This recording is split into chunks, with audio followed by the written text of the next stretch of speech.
think he's being put into a lot of different situations. Playing Sam, playing Will, he's played Mike. All of those positions have their nuances to them, you know. And I know this, that sometimes when you see him or any of our players not, you know, being off on a play or looking like they're out of position, I mean, that to me goes back to me and training and coaching, right? I mean, there are so many details to these things that anytime a play goes wrong, and our players know this, I tell them, you know, all your bad plays are on me, all your good plays are on you. So when I look at a play, you know, I say, okay, he should have done this. But then I have to look at myself, and you have to say, how many times was he in practice put into that position versus that play? I mean, that's how, you know, that's how you have to be accountable, I believe, as a coach, because we have really good players and really good kids, and Sonny is one of them. Meaning, you know, like they're good and they listen.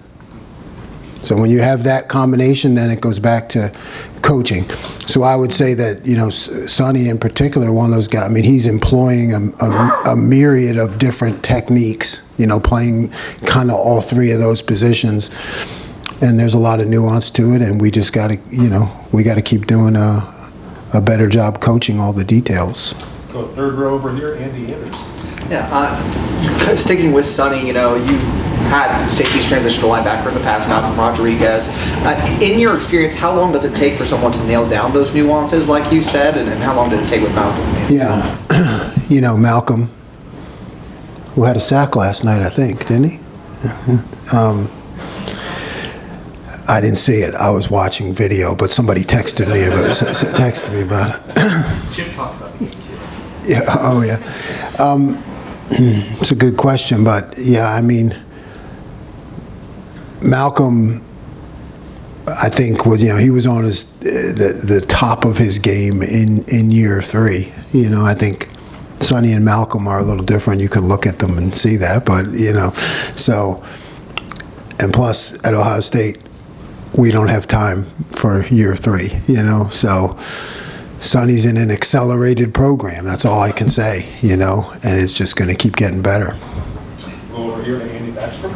Yeah, Jim, what differences do you maybe notice between the Iowa offense that you saw in 22 and this Iowa offense, and just what kind of challenges does Caleb Johnson pose, especially? Well, yeah, I mean, they're just doing a great job of creating seams for him, and he's a fantastic back, you know, downhill break tackle. So, you know, I just see, you know, that they're creating formations and ways to make it hard on the defense to maintain your proper position, and then, you know, they get guys out of whack formationally, and then he's able to crease it. We'll go right down here, the aisle, Bill Landis. Jim, when you guys decide to play 3 linebackers, is it automatic there in 12 personnel we're playing 3 linebackers? Is there more nuance to it? And then how, I guess, what are the conversations like when you decide to pull a guy like Jordan Hancock off the field? Because he just seems like he's one of your better players and really integral to what you guys do. So I'd imagine it's not easy to always pull him off the field. So how's that factor? No, yeah, it's not easy, but you're right, it really is personnel based, and you know, trying to get the people in there who, you know, particularly in the run game, and it's not that Jordan can't handle it, because he can. He does a really good job in the run game, and I've spent times in my career where we stayed in nickel in 12, you know, because those were our dudes, but we got other guys, you know, so we're just trying to get the best matchups. Go center field over here, Patrick Murphy. Jim, obviously you want to come out, have the perfect plan against an offense, right? But that doesn't always happen. The last 2 weeks, you guys have obviously made defensive adjustments at halftime that have worked. How much do you balance what you see on film and then knowing you're going to have to make those adjustments with evaluating what you see in the first half versus the second half? They're like 2 completely different processes, you know, they really are. I mean, the craziest thing about our profession is you can work on things all week and then show up in the game and they're not there.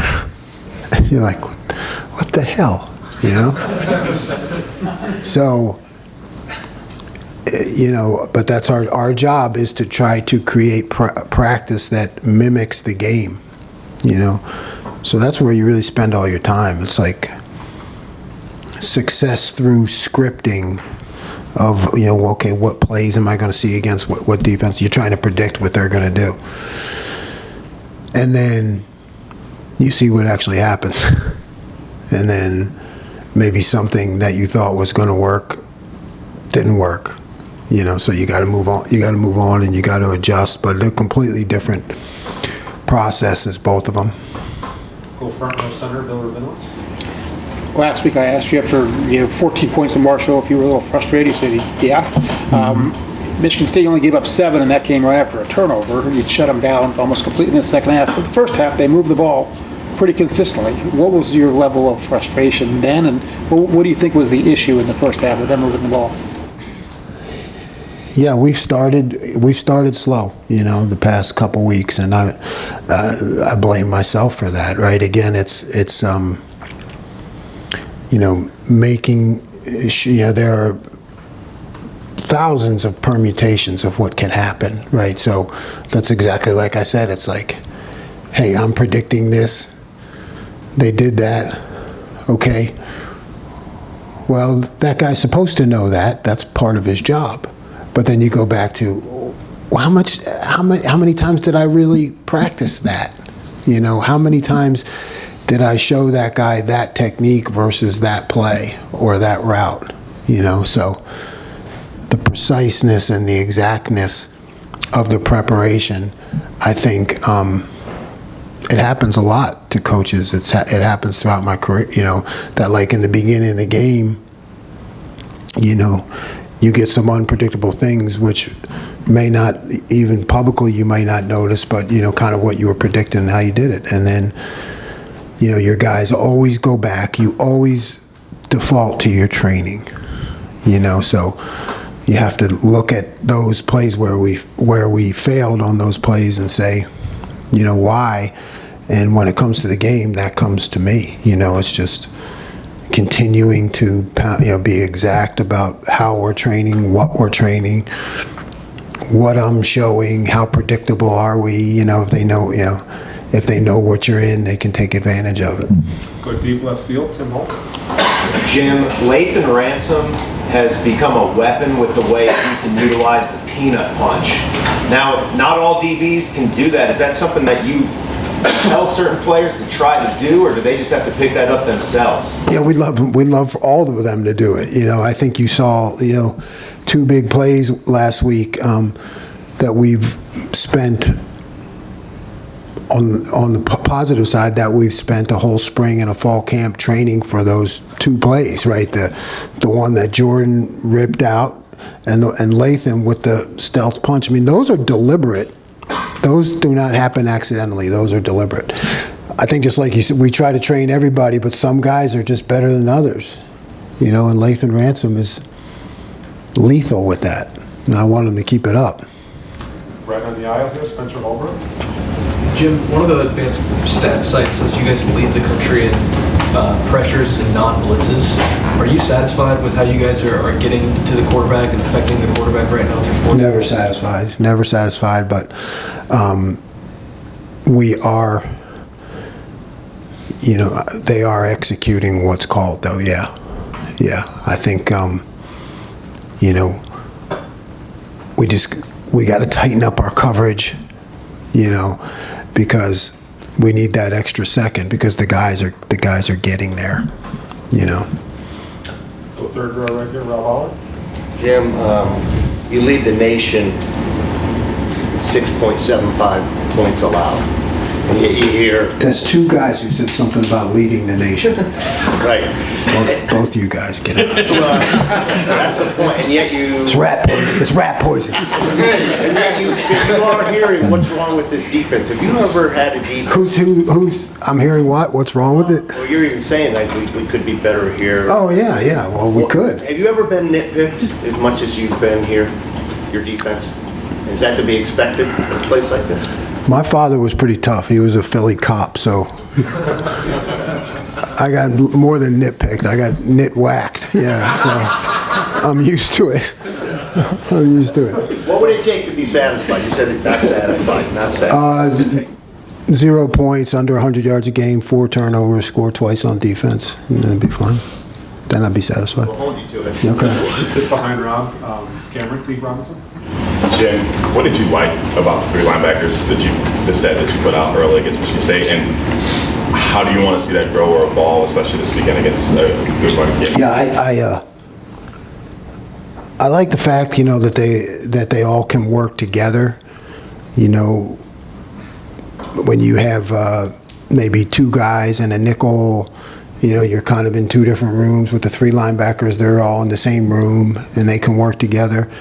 And I think their understanding and processing is going very well. What we need to see better is tackling. Our linebackers need to continue to become better tacklers, and particularly this week, knockback tacklers, right? I mean, these guys are the kings in this running back, turning a 2-yard gain into a 4 or 5 yard gain, which then leads to 2nd and 5, which leads to 3rd and 2, So we need to continue to work on our tackling and, with an attitude of knocking people back. Second row right here, Steve. Kind of a two-part here, a lot of it, because we've just heard a lot about coverage. For starters, could you evaluate your linebackers and how they've been in coverage so far? And then also, I think there's been a growing concern of how much off coverage you guys have been playing with the cornerbacks and trying to balance, giving up some of that short stuff and just having guys who can excel at tackling versus maybe being more aggressive, right, and having your corners play out in the line of scrimmage. Right. Yeah, I mean, it's, the corners, off press, I mean, that's a constant thought, constant adjustment. Again, we've been solid on explosive plays, so I think you can't forget that, because that wins games, and sometimes on those big deep, like you take a guy like Caleb Downs, who we activated Saturday, and we're going to continue to activate him as we get into big time Big Ten competition. You see what he looks like when he's activated. What you don't see a lot is when he's not activated, how many times they just don't throw the ball deep. You know what I mean? Because he's in the right place and on top of the routes, and they don't even take those shots. Those shots aren't taken. So it's the same thing with the corners. It's like, the answer to your question is, do we need to be pressed more? Yes, we do. And we need to keep working that in, but we got to balance it. Deep center, we've got time for 2 more. Deep center, Jeremy. Jim, Ryan and Chip sort of have a luxury that Phil Parker and the defense at Iowa haven't changed in 20-some years.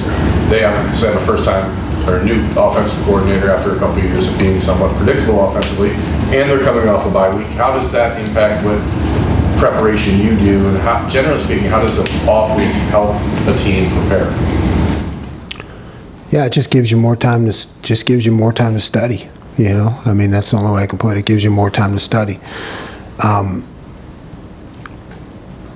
But in terms of what we do, you have to go off of what you have seen from them this year, and then always with a new offense coordinator, you got to go back in their history, and you got to look at things that they've done in the past that maybe you haven't seen yet, because you're ready. So you're ready for it, but you really got to go mostly off of what you see this year. We'll wrap it up right here in the front, Austin. Jim, the play that Cody made on 4th down, is that predetermined that he's going high, jumping? Is there a read that he has there It's a call. Yeah. Is that something you've been talking about, the number of reps that guys get in those situations? Is that You can't rep that. No, that's like when I call this, you guys do that and you jump over the top. You're not gonna practice that. You're right. I don't know how you practice that. Cody, go up and practice and smash your head into Lincoln. You know, you're not gonna do that. So, Thanks, Coach. yeah. Thank you. All right. Thanks, Jim.